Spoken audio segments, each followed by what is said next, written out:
Y damos gracias a Dios por su presencia. Necesitamos a Cristo, necesitamos la vida de Cristo en nosotros. Hoy vamos a despedirnos ya de los Corintios, capítulo 13 del libro de los Corintios. Pablo va a dar su último, por así decirlo, no sermón, su última dirección a los Corintios. Y es cortito, pero es bien puntual. En el capítulo 13, Pablo nos va a hablar primeramente de la actitud con la cual él va a ir a los Corintios. No va a ir con la actitud del primer viaje, no va a ir con la actitud del segundo viaje, va a ir con una actitud diferente. Va a ir con un objetivo bien definido. Y le va a dejar una lección espiritual a los Corintios, que probablemente va a ser la lección que nosotros tenemos que estar aprendiendo, pero no solamente en el momento en el que estudiamos la epístola, sino también en cada instancia de nuestra vida. Vamos a iniciar entonces capítulo 13, vamos a ir al versículo 1, y como dije es cortito, estamos acostumbrados a que sea un poquito más extenso, ¿no? Pero es cortito, pero bastante sustancial.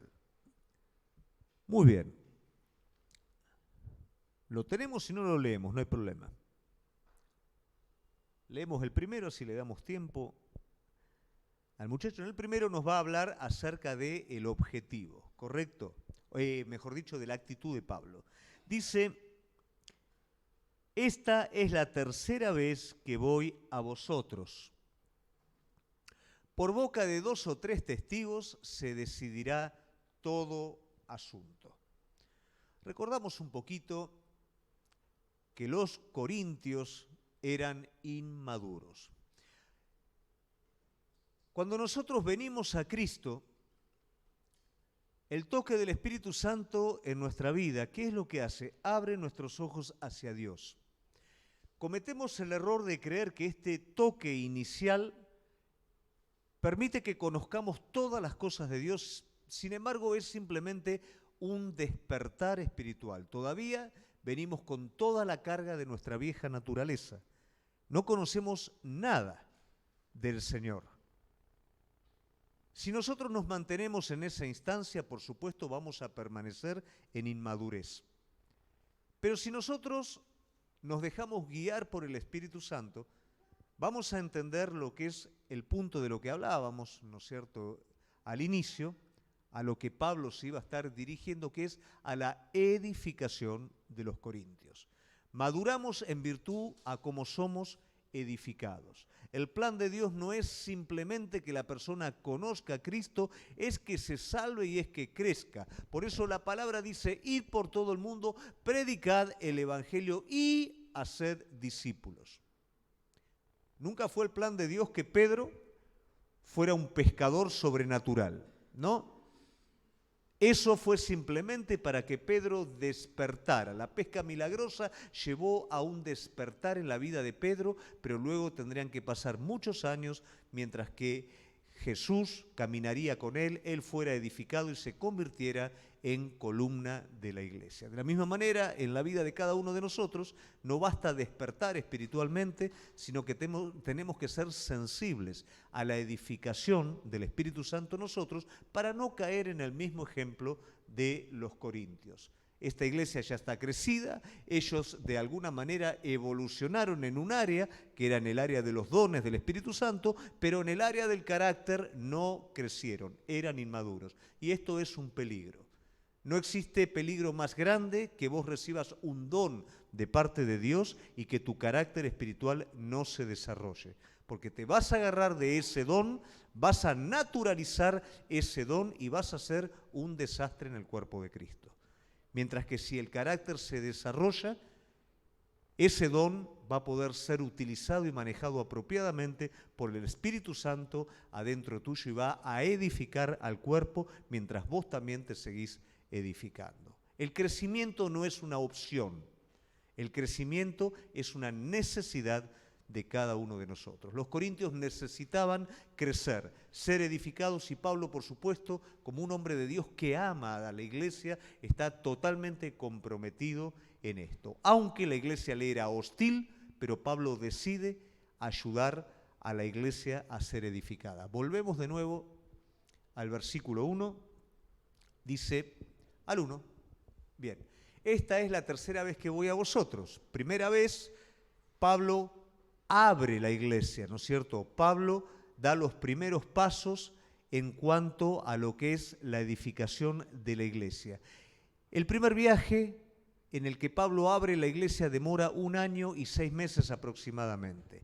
El segundo viaje en el que Pablo visita a la iglesia para hacer algunos pequeños ajustes se da entre Primera y Segunda de Corintios, entre la transcripción de la carta. Y el tercer viaje, que todavía Pablo no lo ha hecho, va directamente con una misión muy definida y es una misión legislativa, podríamos decirlo. ¿Por qué? Porque la ilustración lo muestra de esa manera.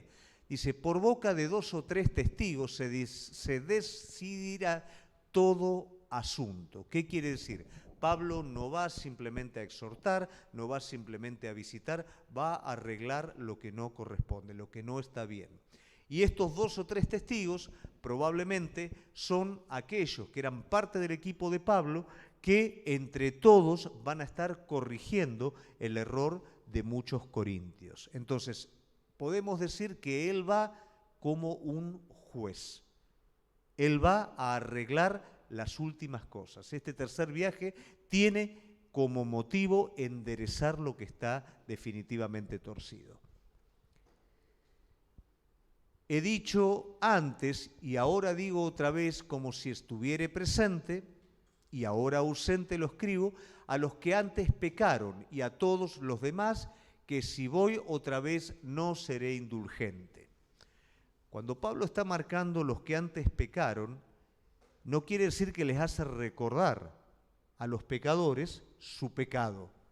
Los que antes pecaron son los que pecaron y todavía no se arrepintieron. Nadie con sabiduría va a hablar de los pecados del pasado de otra persona, mucho menos Pablo. Cuando Pablo habla de los que pecaron y habla del resto de la gente, está hablando de los que pecaron y no se arrepintieron, que son los que están trayendo problemas en la iglesia, y las otras personas son el resto de la iglesia. Pablo también está marcando que él no va a ser indulgente esta vez. ¿Qué quiere decir? Él va a ir en toda su autoridad de apóstol. Él quiso mostrar a Cristo, desde la exhortación hasta el ánimo, y en todo quiso mostrar a Cristo continuamente. Lamentablemente, la inmadurez de los corintios los llevó a menospreciar a Cristo en ellos. El hombre natural busca un liderazgo sólido, pero sólido a los sentidos. Un liderazgo carismático, un liderazgo en el que la persona pueda admirar. Y todo gran hombre de Dios nunca desarrolló un liderazgo desde este lado. Lo desarrolló siempre desde la esencia. Pablo no estaba muy empeñado en mostrar sus cualidades naturales, sino en mostrar a Cristo en él. ¿Y qué pasa? La persona que no está convertida, la persona que no tiene el Espíritu de Dios en sí misma, no discierne y ve esto como debilidad. Y lamentablemente la carnalidad y el autoritarismo lo ve como virtud. Eso es lo que pasaba con respecto a los falsos apóstoles. Pablo se empeña en que los corintios maduren de tal manera que puedan discernir a Cristo en él.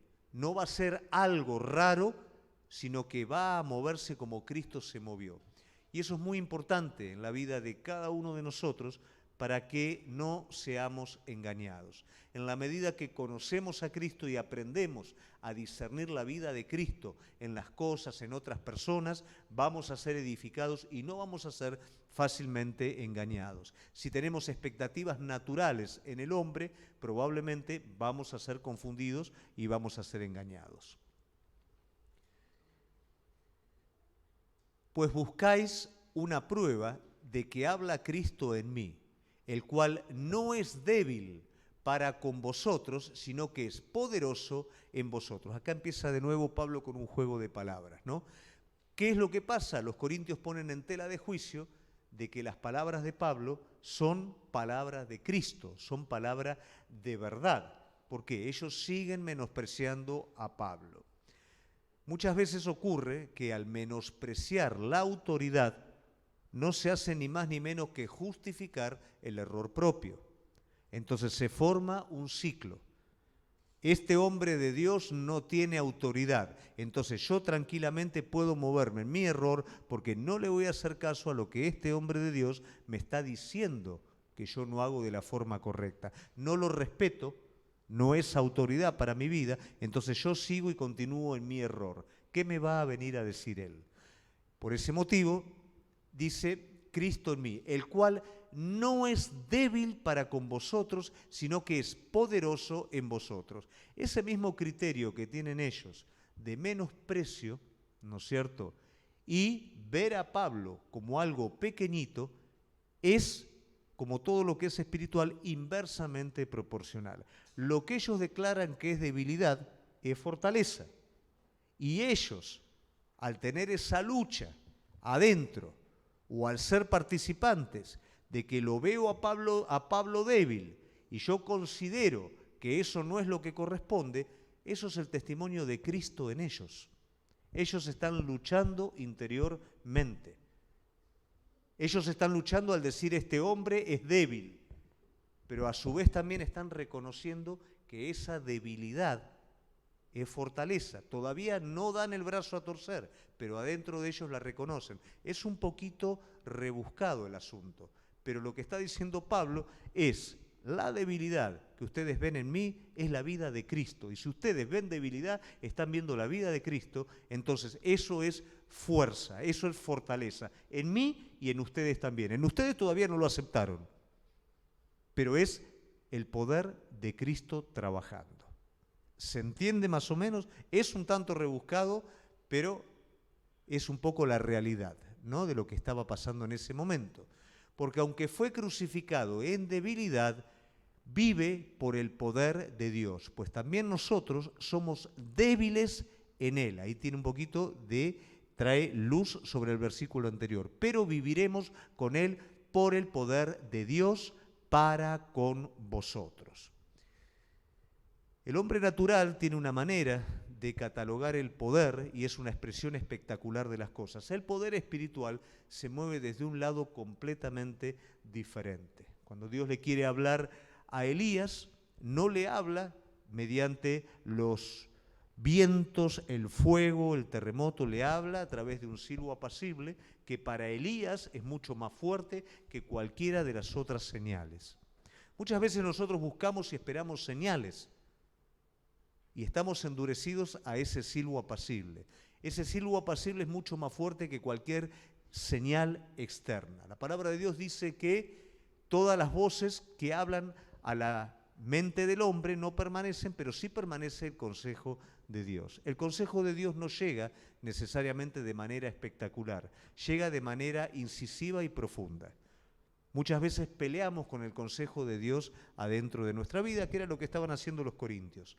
Peleaban con el testimonio de Cristo a través de Pablo. ¿Cómo peleaban? Es débil, no tiene muy buena palabra, no tiene muy buen aspecto, pero en lo profundo sabían que Cristo estaba en él. No nos tenemos muchas veces que empeñar tanto en mostrar y demostrar. Nos tenemos que empeñar en ser. Cristo vive adentro tuyo. Deja que Cristo viva. Cristo no necesita ser defendido, no necesita ser promocionado. Lo que hay y lo que no hay, no hay. Si Cristo vive en vos, deja que Él se exprese. La persona buscadora de verdad, buscadora de justicia, lo va a encontrar. Y el que busca otra cosa, no lo va a encontrar y aunque esté enfrente, no lo va a ver tampoco. Pero eso no te tiene que inquietar a vos. Vamos al 5. Examinaos a vosotros mismos si estáis en la fe. Probaos a vosotros mismos, ¿O no os conocéis a vosotros mismos que Jesucristo está en vosotros, a menos que estés reprobado? Es conciso, pero es rebuscado, ¿no? Este último capítulo. Lo que él está diciendo es uno de los puntos de los que hablamos, ¿no? Esto es lo que va a quedar como señal, como enseñanza para los corintios, que los corintios aprendan a examinarse a sí mismos.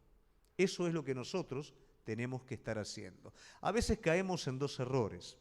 La introspección no es muy buena cuando vivimos adentro de nosotros mismos, juzgándonos a nosotros mismos en cada una de nuestras acciones. Eso lo único que hace es encerrarnos, debilitarnos y cansarnos. Pero tampoco el evadirnos completamente de nosotros mismos y pensar que siempre los problemas están afuera. Acá Pablo lo que está haciendo es examínense ustedes para ver si realmente Cristo está en ustedes. Si Cristo está en ustedes, ustedes están aprobados. Pero si Cristo no está, están reprobados. ¿Y cómo sé yo si Cristo no está? Porque nunca me examino. No me interesa examinarme.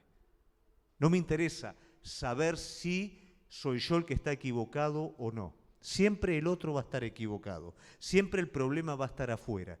Y yo siempre voy a ser la víctima del asunto. Entonces acá lo que está haciendo Pablo es decir, examínense. Miren a ver si Cristo está. Y en nuestra vida, ¿cómo lo sabemos? Bueno, hablamos el otro día del conflicto interior de Pablo. Cuando hay vida, hay conflicto interior. Porque la carne demanda satisfacción y el espíritu quiere la vida. Entonces eso entra en conflicto adentro nuestro. Cuando nos examinamos a nosotros mismos, ¿qué hacemos? Nos examinamos en virtud a la verdad, a la palabra de Dios. Nos vemos como un espejo a la palabra de Dios. No es que, bueno, sí, yo me acuerdo que era de esta manera. No, me miro al espejo de la palabra continuamente y veo cómo estoy. Si es el reflejo o si yo creía otra cosa completamente distinta. Y permito que el Espíritu Santo ajuste en mi vida lo espiritual a lo espiritual. Continuamente yo me estoy midiendo en la verdad. Continuamente estoy viniendo delante de Dios, no para ser frustrado, no para ser condenado, sí para ser edificado. Esto es lo que Pablo les está diciendo. Examínense, examinémonos. Generalmente, la mayoría de los problemas que tenemos hacia otras personas y con las cosas, en un porcentaje muy elevado, diría hasta el 90%, el problema somos nosotros. Para que haya problema tiene que haber dos o más personas. En un porcentaje muy elevado, el problema somos nosotros. Si nos examinamos, dice Pablo en otra epístola, no tenemos por qué, ¿no es cierto?, admitir condenación o condenarnos. Tiene que ser un hábito en nuestra vida medirnos en virtud a la verdad. Mas espero que conoceréis que nosotros no estamos reprobados. Otro juego de palabras. Ellos lo están acusando a Pablo. Pablo lo que está queriendo defender para que maduren los corintios es la vida de Cristo en él. Entonces, ¿qué dice Pablo? Bueno, entiendo que ustedes se deben dar cuenta que nosotros no estamos reprobados. Entonces, si ellos no están reprobados, si el apóstol y su equipo no están reprobados, ellos están siendo testimonio de que muchos de los corintios sí están siendo reprobados. Ese es el camino por el cual Pablo los quiere llevar. Siempre es el camino del testimonio. Siempre es el camino de Cristo en la persona. Entonces, Pablo trata de dar una vuelta muy, muy amplia, ¿no? Para no vanagloriarse de nada, para no quedar como orgulloso. Y Pablo lo que está queriendo decir en todo esto es decir, Cristo en mi vida, Cristo viviendo a través mío, es el testimonio contra el error que ustedes están cometiendo. No les digo directamente esto es, sino les muestro a Cristo y les muestro la falta de compatibilidad que está habiendo entre ustedes y Cristo. Esa es la muestra del error, esa es la muestra de su reprobación. De lo que es bueno ustedes lo llaman malo y de lo que es malo ustedes lo llaman bueno. Entonces se están equivocando. ¿Se entiende? ¿Sí? Si no, me dicen, Y oramos a Dios que ninguna cosa mala hagáis. No para que nosotros aparezcamos aprobados, sino para que vosotros hagáis lo bueno, aunque nosotros seamos como reprobados. Pablo en esto está diciendo, no va el asunto de mal de ajeno, consuelo de tontos, ¿no? ¿Qué quiere decir? O sea, si ustedes están haciendo las cosas mal, no es que nosotros vamos a estar contentos. Ah, ¿vieron que era como nosotros decíamos? Ustedes se están equivocando y es como nosotros decíamos. Pablo tiene el corazón de Cristo. Pablo lo que está queriendo no es probar quién tiene razón. Eso es uno de los errores que cometemos muchas veces nosotros con las personas y con nuestros hermanos. Esto no es una guerra de quién tiene razón y quién no la tiene. Si yo tengo razón y si yo estoy tratando de hacer la verdad y mi hermano por algún motivo se está desviando, no tengo que estar presionando para que se dé cuenta que yo tengo la razón. Tengo que estar como Cristo, acercándome a Él para que Él pueda volverse a la verdad. ¿Se comprende? Ese es el motivo. Pablo ama a los corintios. Aunque los corintios prefieran los falsos apóstoles, aunque los corintios le digan que es pelado, que es chueco, que no habla bien, que parece cualquier cosa, Él los ama. Él los ama. Él no los quiere condenar. Él lo que quiere es edificarlos.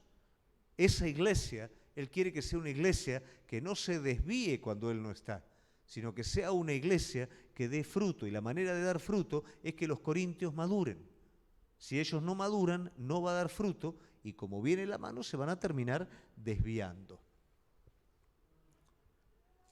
Porque nada podemos contra la verdad, sino por la verdad. Acá Pablo, él mismo se pone bajo el banco de los acusados, ¿no es cierto? Y se mide con la verdad, queriéndole decir a los corintios, nosotros, la realidad es que no podemos decirle nada a ustedes, si no es la verdad. La línea para medirnos a nosotros es la verdad. Cuando Pablo les está diciendo que se miren a sí mismos, háganlo en virtud a la verdad. Ese es el patrón. Eso es por lo cual nosotros debemos de aprender a juzgar, pero no de forma condenatoria, sino tratando de tener discernimiento sobre las cosas. Si yo estoy hablando algo que no tiene nada que ver con la verdad, yo de alguna manera estoy no dando la línea que tengo que dar. Estoy equivocándome y ustedes tienen la autoridad, conociendo la verdad, no el criterio propio, sino conociendo la verdad de la palabra de Dios, decir, pastor o cualquier obrero, ¿no es cierto?, se están desviando y están enseñando otra cosa que no es según la verdad. Entonces Pablo los está desafiando. Si yo estoy haciendo algo que no es la verdad, díganmelo. Pero ustedes están en la verdad. Ese es el desafío que Pablo está haciendo, ¿no? Por lo cual nos gozamos de que seamos nosotros débiles y que vosotros estéis fuertes. Y aún oramos por vuestra perfección. Otro jueguito de palabras, ¿no es cierto? Entonces, lo que él está diciendo es, nosotros débiles y vosotros fuertes. La debilidad de Pablo es fortaleza espiritual. La fortaleza que se atribuían los corintios es debilidad espiritual. ¿Nos entendemos? En lo espiritual, ¿por qué cuando vos sos débil sos fuerte? Porque cuando vos sos débil, sos dependiente. Cuando vos sos débil, doblás tus rodillas y buscás una palabra que te guíe. Cuando vos sos débil, no tenés de dónde agarrarte más que de Él. Cuando yo en lo natural soy fuerte, estoy apoyado de cosas que son débiles. Estoy agarrado de cosas que no pueden sostener mi vida. Y estoy disociado de la dependencia de Él. ¿Por qué me aburre orar? Porque no dependo. ¿Para qué orar si no estoy preparado para recibir una palabra que me lleve a tomar una decisión? ¿Para qué buscar si yo creo que ya tengo lo que necesito? ¿O creo que ya sé lo que tengo que hacer? Me corro de Dios, no dependo de Él. Cuando soy débil, soy fuerte, como Cristo fue fuerte en esta tierra, dependiendo cada día de su vida del Padre. No haciendo nada por sí mismo, dependiendo del Padre. A veces, cuando pasamos momentos de dificultad, nos es fácil depender, pero cuando pasamos momentos de abundancia, inmediatamente dependemos de nosotros mismos. Tenemos que aprender a cultivar un carácter espiritual de fortaleza que a su vez es de debilidad. ¿Cómo se hace esto? Desconfiando de nosotros mismos. Nuestra naturaleza no es confiable. De hecho, presta atención a las grandes equivocaciones de tu vida y cuáles fueron aquellas que toda tu naturaleza te gritó y te dijo, es esto. Y vos ponías la firma de que era eso. ¿Cuál fue el resultado? Un error. Pero el consejo de Jehová, cuando sopla en el corazón de cada uno, permanece y nos guía a la voluntad de Él. Entonces, ese es el juego de palabras que hace de debilidad, ¿no?, y de fortaleza. Por esto os escribo, estando ausente, para no usar de severidad cuando esté presente, conforme a la autoridad que el Señor me ha dado para edificación y no destrucción. Vuelve a reiterar su motivo. El propósito es edificación. Este propósito tiene que estar presente en la vida de cada uno de nosotros como iglesia en todas las cosas. Si sos líder, no es salir con la tuya. Si sos un hermano con el otro hermano, no es salirte con la tuya, tu esposo y tu esposa, hijos, padre, no es quién se sale con la suya. Me salí con la mía. ¡Ah! ¿Y qué pasa? Era como yo decía. ¡Wow! ¿Y? Muchas veces, con la verdad, matamos y lastimamos gente. No es un asunto de salirme con la mía, es un asunto de edificar. Y quien está seguro que tiene la verdad, también está seguro para esperar, para amar, para tener paciencia, porque sabe que tiene la verdad. Pero si tiene la verdad y lastima a las personas, hay muy poquito o casi nada de Cristo en ese corazón. Por lo demás, hermanos, tened gozo, perfeccionaos, consolaos, sed de un mismo sentir y vivid en paz, y el Dios de paz y de amor estará con vosotros. Un principio espiritual, iglesia. El problema no es que Dios esté con nosotros. El problema es que nosotros estemos con Dios. ¿Se comprende?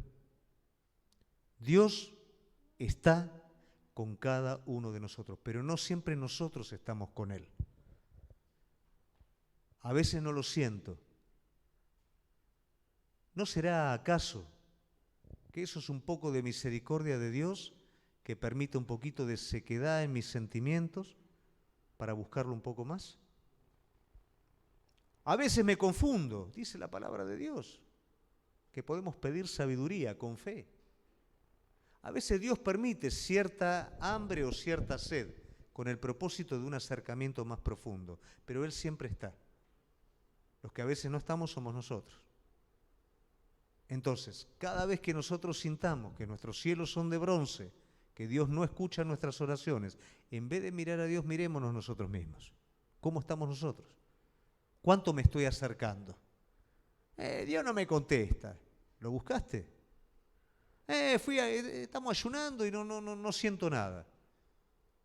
Pero usaste ese día aparte para dar 2 o 3 pasos más profundos, para ir un poquito más. No es que Dios no esté. A veces nosotros no estamos en su presencia. Después dice, tened gozo. ¿Cuántos tienen gozo hoy? No importa, me siento bien, me siento mal. Eso es punto aparte. Me gozo por lo que Dios es, no por lo que soy, lo que siento o lo que pasa. Si es por lo que soy, mis debilidades están a flor de piel. Entonces, ¿en qué me gozo? En la justicia de Cristo que cubre mis debilidades. Si veo muchas veces el panorama, parece tétrico. Pero Él me dice que abrirá caminos en el desierto, ríos en la soledad, que estará conmigo, que me guiará. Entonces me gozo en Él.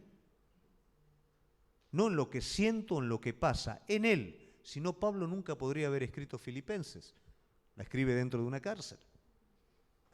El gozo tiene que ser parte de nuestra vida espiritual. Jesús le decía a sus discípulos, me gozo, ¿no?, por este momento que puedo disfrutar con ustedes, y de a poquito ahí él iba a ser crucificado y uno de los suyos lo iba a entregar y todos los discípulos lo iban a dejar y él lo sabía, pero se gozaba, ¿no es cierto?, en el Señor. Y ese es el gozo que nosotros tenemos que tener, en el Señor. Las cosas a veces nos van a dar alegría, otras veces nos van a dar tristeza, pero Dios siempre nos va a dar en su Hijo el gozo. Y nosotros siempre podemos gozarnos en Él sabiendo que Él no cambia. Perfeccionaos con... Volvemos un poquito atrás. Perfeccionaos, ¿no?, crecer, consolaos unos a los otros, sed de un mismo sentir, vivid en paz, y el Dios de paz y de amor estará con vosotros. Esto habla de la comunión del cuerpo, de cómo tiene que ser nuestra relación el uno con el otro. Somos distintos, tenemos debilidades, tenemos cosas que nos molestan el uno de los otros, pero si nosotros no podemos crecer en el cuerpo de Cristo, tolerándonos, amándonos, perdonándonos, ¿cómo vamos a hacer para enfrentar el desafío que este mundo presente nos está dando? De poder ir y salvar a las personas, de poder predicar el Evangelio al que se pierde, de poder ir a buscar a la descarriada, a la ovejita descarriada, si entre nosotros a veces no podemos llevarnos bien. Entonces, todo esto, de alguna manera, es un condicional, no que dice, si vos haces todo esto, Dios está con vos. No, Dios está con vos. Y si vos haces todo esto, vos estás con Dios. ¿Se entiende? Cuando yo me corro, no lo siento a Dios, me corro y ¿qué pasa? Y bueno, cada vez me voy corriendo, cada vez voy preocupándome en otras cosas, pero cuando yo lo busco y tengo comunión con los hermanos y vivo en paz, ¿no?, y amo, estoy en comunión, estoy en intimidad. Vamos al 12. Saludaos unos a otros con ósculo santo. Esto, ósculo santo, es beso. Ahora estamos complicados con la pandemia, pero con todo lo que pasó, pero bueno. Todos los santos os saludan. La gracia del Señor Jesucristo, el amor de Dios y la comunión del Espíritu Santo sean con todos vosotros. Este es uno de los pocos saludos o menciones, ¿no?, que se hace de la Trinidad. Y es tremendo como cierra Pablo, ¿no? Parece un poquito, así uno le dice, bueno, es la parte final, pero esto tiene un contenido tremendo. A ver, volvemos atrás. La gracia del Señor Jesucristo, el amor de Dios y la comunión del Espíritu Santo. El amor de Dios sobre cada uno de aquellos que le hacían la guerra a Pablo, ¿no? El amor de Dios sea sobre ustedes, a través de la gracia, por medio de Jesucristo, y que el Espíritu Santo esté operando activamente en el corazón de cada uno de ustedes. Esa es la salutación final de Pablo. Pablo quiere una iglesia edificada. Y la realidad es que todos edificamos a la iglesia como miembros del cuerpo de Cristo. Cuando nos amamos el uno al otro, cuando nos tenemos paciencia el uno al otro, cuando aprendemos a no salirnos con la nuestra, no es quien tiene razón, es cuánto de Cristo. Y como dije anteriormente, a veces teniendo la verdad, me callo la boca, ¿por qué? Porque lo más importante, volvemos de nuevo, no es salirme con la mía, es que Dios se salga con la suya en mí, a través de su Hijo Jesucristo. Y eso, por supuesto, ¿qué es lo que va a traer? Fluidez, comunión. Y eso va a edificar al cuerpo. Porque no voy a estar diciendo, mirá Javier lo mal que está haciendo. Me voy a acercar a Javier y voy a tratar de ayudarlo a Javier. No voy a mirar el error del otro. Voy a trabajar sobre el error del otro. No es que eso lo tiene que hacer el pastor. Eso lo tenemos que hacer todos. Y de esa manera el cuerpo de Cristo se edifica. Se edifica en amor. Tiene paz. Tiene llenura del Espíritu Santo. Y eso es lo que Pablo quiere sembrar en la iglesia de los Corintios. Y eso es lo que hoy en día tiene que estar presente en cada iglesia. el anhelo que Pablo tenía de edificar, el anhelo que Pablo tenía de que cada uno se pudiera mirar a sí mismo, ¿no? Porque cuando nos miramos a nosotros mismos, tenemos poquito después de qué mirar en el otro. Y Pablo, bueno, iba a ir como juez. Pero gracias a Dios que nosotros tenemos un juez misericordioso, un juez justo, pero a su vez también con una misericordia y una gracia tremenda para con nuestras vidas, que juzga nuestras obras, pero que nos cubre con su misericordia. Todos estos aspectos son los que hacen que una iglesia sea edificada. Todos estos aspectos, abrazados por cada uno de nosotros, nos permite salir de la inmadurez y crecer hacia la madurez. Y en la madurez es donde cada uno de nosotros vamos a encontrar la plenitud que buscamos. ¿Por qué a veces no está presente? Porque nuestra inmadurez nos hace una mala pasada. Pero en la medida que maduramos, vamos siendo cada vez más plenos en Cristo Jesús. Y nos vamos a dar cuenta que menos problemas vamos a tener con los demás.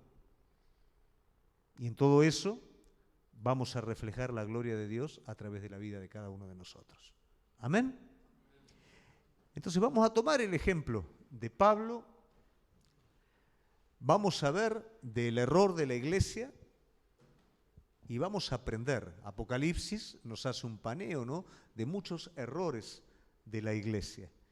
Y generalmente las iglesias que están equivocadas se creían que estaban bien. Y las iglesias que estaban bien creían que habían cometido algún error. Que eso no pase en nosotros, sino que podamos, a través de la norma de la verdad, a través de la vida de Cristo por el Espíritu Santo, renovarnos, ser edificados, mirarnos un poquito a nosotros mismos e ir alineando nuestra vida cada vez más a semejanza de aquel que murió por nosotros. Vamos a ponernos de pie.